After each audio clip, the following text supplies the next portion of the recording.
Iraqi, calling today's provincial elections a victory for all Iraqis. And that includes the country's minority Sunni groups. They played a large role in today's vote after boycotting previous elections. So what does all of this mean for Iraq's future? Let's bring in Fox News terrorism analyst Walid Phares. Walid, thank you for joining us. Sure. It is a huge historic day today, and things went very well, it seems. Very little violence, very little protests, and we will have results perhaps as early as Tuesday. What does this mean for the Iraqi people and for our efforts there?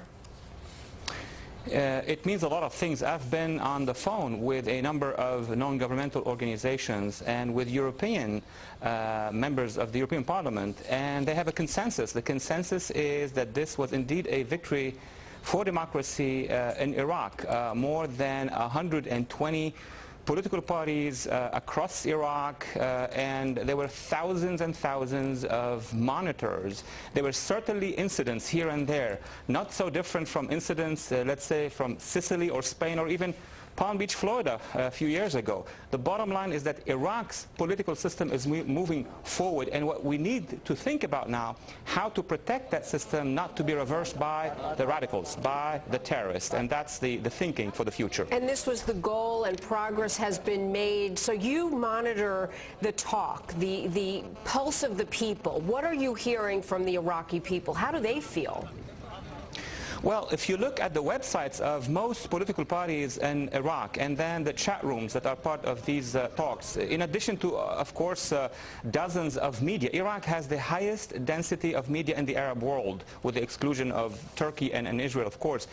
The bottom line is that there is an overwhelming majority of 80% of these chatters that are saying that, quote, we are moving forward in Iraq. They have a lot of problems among each other, but that's democracy.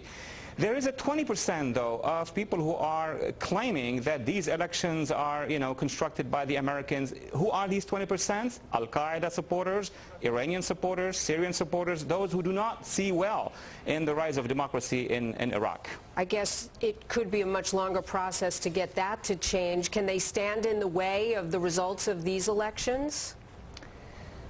Jamie, I think now at the fourth year after the first elections, 40 years after the Baas regime, one-party ruling, if you're going to tell the majority of Iraqis in the future, as we withdraw or after we withdraw, that we're going to reverse this democracy, you're not going to have these campaigns, there will be a revolution.